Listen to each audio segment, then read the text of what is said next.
Hey guys, this will be video 13 for the 50s Goldtop Les Paul replica using Stuart McDonald templates. And I've got a lot of ground to cover, so I'm just going to dive right in. I did do some of the initial carving, and I really didn't want to make another video until I had some really impressive accomplishments. But I got to thinking that it's pretty important that I talk to you guys about some of the worst case scenarios and things that you should consider when you're working in this direction. So where we left off in the last video was I had, and I'll recap this briefly, I had used this bit, a surfacing bit with a jig to create my 4-degree plane. You could go 4.5 degrees or a little bit over 4 if you want to, or you could go ever so slightly under. But if you go on either side of 4 degrees, you're kind of on your own. 4 degrees is really proven to be a really comfortable fitment. So, and I may cover that stuff later in the future. But for the most part, recapping, I started out with a 4-degree plane. And then what's the most important thing then?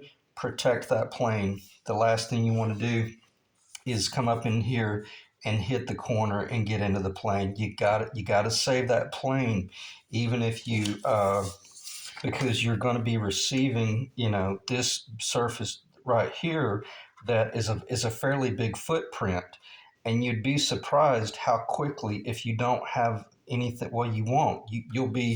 Um, you'll be carving all of that down from a really rough mass of material. And if you miss it by a 1/16 of an inch, you might as well have missed it by a 1/4 of an inch. You'll really lose the guitar, especially if it's a clear coat finish. So it's good to make little templates like this because you don't want your prize pickups over there in a ring laying on your table while you're doing really nasty work. And you can just throw that up there and ask yourself, yeah, am I getting too dangerously close to where the corner of a pickup ring might be? And it really helps you work to the finish line. Let me pause for a second. I need to clear my throat. Okay, so anyway, you want to work your way to the finish line with little templates like this. It really helps out. It doesn't matter about the scale. You just want a fretboard that goes into a full-size pickup ring. And then if you hit and this one is a 24 fret. So if you were doing a 24 fret guitar, well, then it would be hitting way back here. So that would change the whole carving approach, if you see my point. Okay. So, and then the next thing after you define that plane and you've got your little crutches like this that you can throw up here and kind of ask yourself, am I getting too close to that where that pickup will be? It really helps you cowboy your way into the job without sitting here jumping through hoops with calipers and every 15 minutes having to stop and measure. And I'm not being arrogant, but I only paused one time between where I am right now. In other words, I started all the rough carving with just the templates on the side of the table. Okay, with the templates on the side of the table, but I barely picked them up. Because visually, even an untrained eye, you're going to see the guitar materialize very quickly. So don't freak out about, oh, I got to be, 1/16 of an inch here and then another 32nd of an inch. Just carve the you-know-what guitar and enjoy yourself. And make sure that your first one is a paint grade. And if you F it up, that's what epoxy's for. You can fill it in with the epoxy. And the cool thing about all those, really nasty epoxy lips and stuff that I was not concerned about, but looked really nasty. They're gone because I had sufficient material there. So just practice your way to the finish line by starting from the top and carving the whole thing down. And it's amazing how quickly you'll get a feel for your tool, whether you're using hand gouge, scrapers, or just really, small, real stiff maple blocks with like 80 grit sandpaper, you'd be shocked how quickly you can carve a contour into mahogany with just sandpaper. I didn't even use the gal's chisels on this job. I just picked up my grinder with a 120 grit disc on it, and I went to town and I carved for about 45 minutes, then stopped and just started doing the mental mapping. And if you just watch what I'm doing, and I just want you to just get a feel for doing that right there, and you will be blown away how quickly you'll feel any inconsistency. I feel a knot right there. It doesn't matter because the whole thing is going to go down about another 32nd of an inch right here, and almost a full 16th of an inch, not just on the outside, but the whole guitar top's going to go down about a full 16th of an inch out here, all the way around the whole body. Maybe not a 16th of an inch. I might keep it a little bit more contoury or have a little bit more compound curving going on, because I'm at a point now to where I don't know if this will show up. I'm not even going to use the templates anymore because, again, what I was saying earlier, I'm not being arrogant, but I didn't even use the templates to get to that point right there. And I got to that point in two different carvings. Okay, the first carving was about 45 minutes. Cleaned my nose, cleaned my face, vacuumed out my hair, vacuumed out my eyes, and cleaned up the shop a little bit. Uh, Took a break, came back, and then within about 15 minutes of just real cautious carving, uh, got to that point right there. I'm not being long winded. I'm just saying don't be afraid to just pick up a single tool and just start working your way to the finish line, because you'll be surprised how quickly you'll start falling into a pattern with the little grinding wheel. And that was a 4-inch grinder, a fairly small disc. Don't use a big disc because it's harder to feel the guitar. But if you use a 4-inch disc, you'll be shocked how quickly you can start. You'll see yourself start tipping the grinder and actually turning the wheel up on its side and skirting along, and just I got to the point where I'd go in right here and I would just push the grinder all the way around, and then after I did that pass, I would come over here and do this pass. Again, I don't want to show this stuff on camera because it's loud, it's dusty, I can't talk, and it's one of those things. It doesn't matter how much I say, uh, you're not going to understand it unless you pick up the grinder and do it. Okay, so let me clear my throat again. Okay, so that was about 8 minutes of just off the top of my head. But did I not use the templates? No, of course not. I did use the templates in the second pass, where I got to asking myself, how close am I? And I was pretty darn close in the first go around. That's going to be the A template. That's the B template. This will be the C. And the B and the C template are very close together. And then you get to the D template. The D template is probably the most critical template for achieving. This one might not stand up because it's already on a pitch down. Let me see if I can get it to stand up. Yeah, okay. So now, and this is E, all the way up here.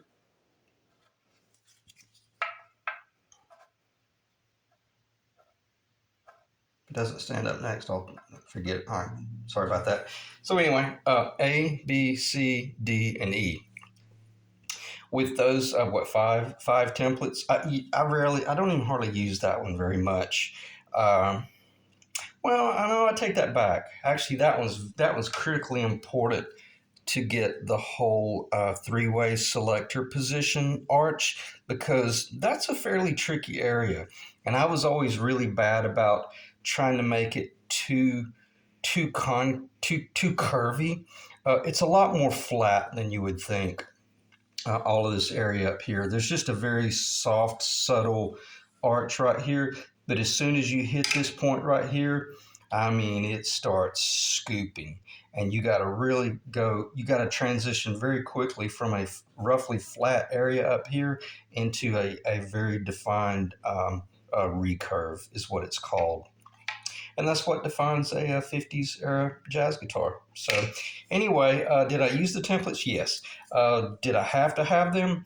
Nah, not really. But it wouldn't have looked like an authentic Les Paul. It would have looked like one more. It would have looked more along the lines of like one of my older jazz guitars. Okay, so I think $70 for these templates. They're worth 100. All right, let me check the camera. I'm gonna probably pause, collect myself, and think about what I want to cover because I don't want this to be a very long video.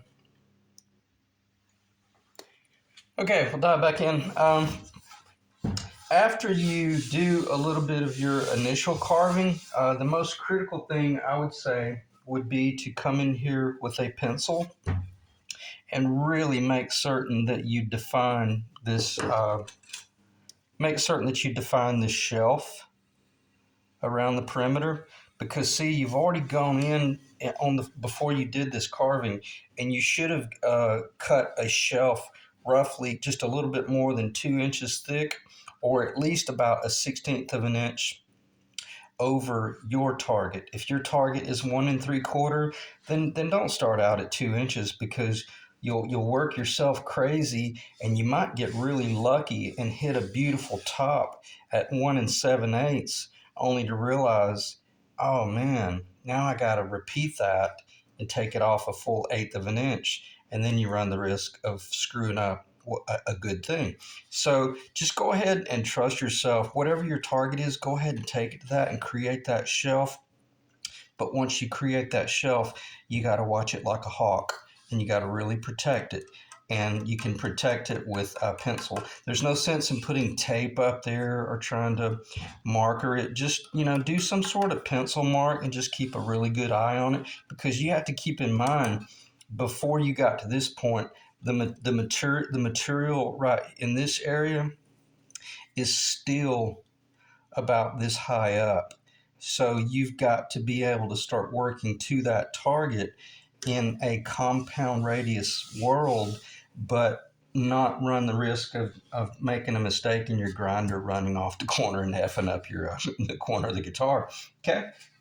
So create that shelf, maintain that shelf, watch it like a hawk. But when you do create that shelf, this is so beyond important. Let me just get that out of the way so we can see what we're working with here. It's so important that you don't get overzealous with your shelf work. And let me just go straight to the finish line. When you do your shelf, make certain that whatever you use to create that shelf, exit the top about this area right here. Do not let it go around this corner, because very quickly off this corner, this thing's hard to hold. And I'm trying to make certain that I hope it's in the camera. If it's not, it should. Let me check. It's so important that I show this cross section. I'm sorry, this is kind of idiocy. Yeah, that's a pretty good view right there. See, as soon as it comes around this corner, it starts going uphill really fast. And when I say fast, I mean extremely fast. And if you miss that, man, you will foul up everything that you probably will be carving away, but you don't want it to be dumb luck that you just by chance stopped just in the nick of time to still get a good top.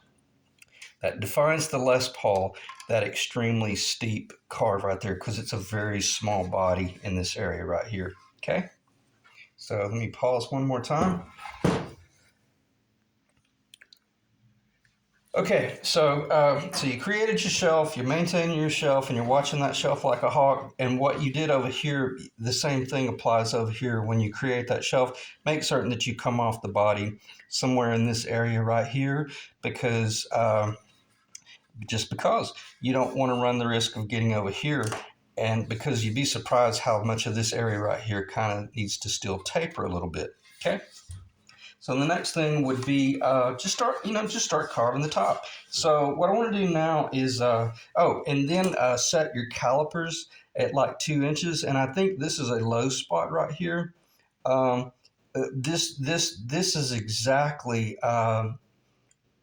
Let me think. What was it? Yeah, it's 2 and 32, and it's slightly over 2 inches. It's just slightly over 51 millimeter. and I'm just barely slipping up on the guitar right there. That's the only spot where it slips up on the guitar. Everywhere else, it won't go up on the guitar. Okay, so keep a set of calipers, and that'll keep you from picking up a measuring tape and trying to measure. Just set your calipers at your target and then try to maintain that target.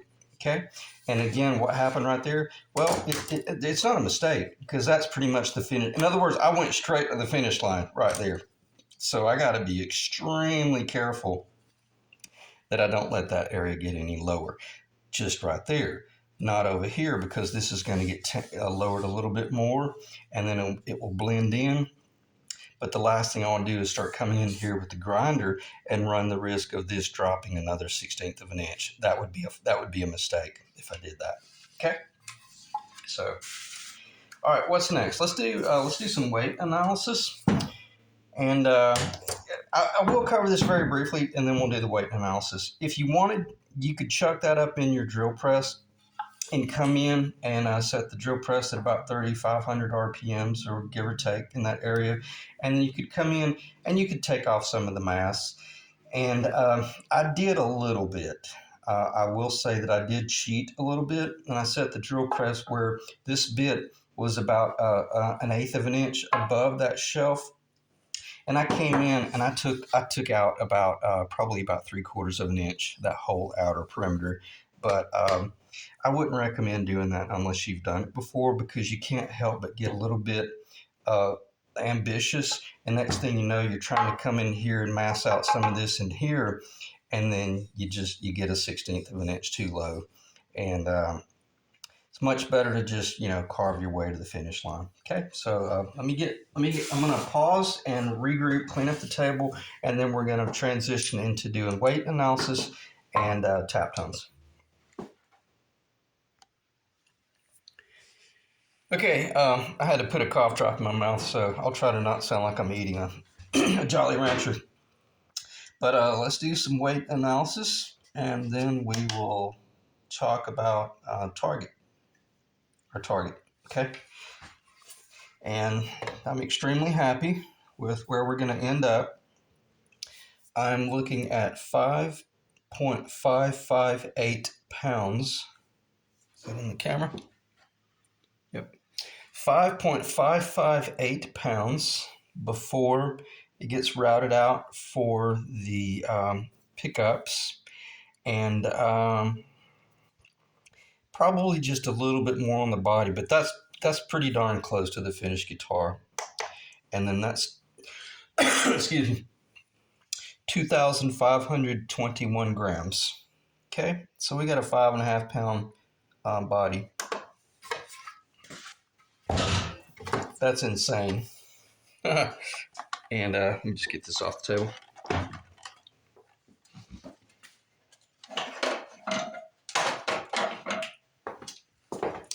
That's insane. That's a great initial weight. So what does that tell me? I'm gonna have a 9-pound guitar, because basically I think all of the bolt-on and add-on stuff in the wiring, and you'd be surprised. Excuse me. The lacquer adds a considerably lot more weight than most people realize. So 3.5 pounds. Always kind of factor about 3.5 pounds, pretty much max, for your neck, for your fretboard, for your frets, for the oil that you put on the fretboard, for your tuners, for the strings, you name it. So let's do some tap tone. Let me get this cough drop out. All right, if you got earbuds in, I'd recommend removing them or turn the volume down. And I think this is how I've been holding it. And this, I probably will do some more tap tones later on, but for the most part, this is going to reveal a guitar that's sounding really, really beautiful. So 3, 2, 1.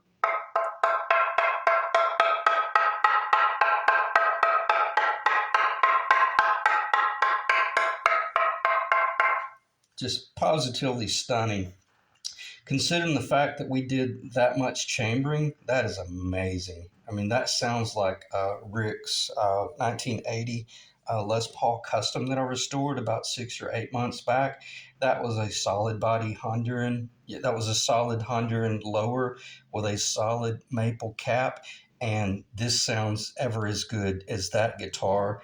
And this one's heavily chambered. Okay, meaning that typically when you chamber a guitar, they start getting fairly dark. And I think what saved us with this guitar is the fact that I left the back so thick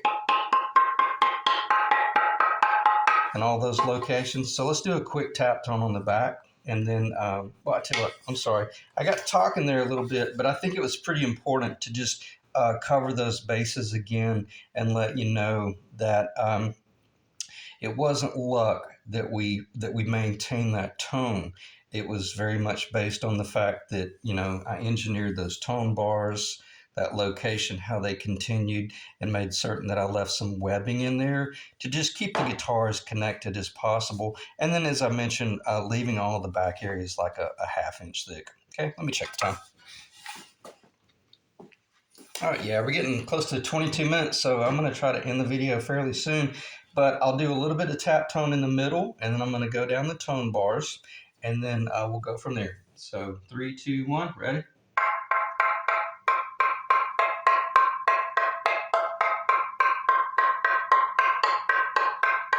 Nice and solid, nice and bright. So let's start where the tone bars start, and let's go all the way down the line, and you'll hear it get darker as it gets closer to the tail.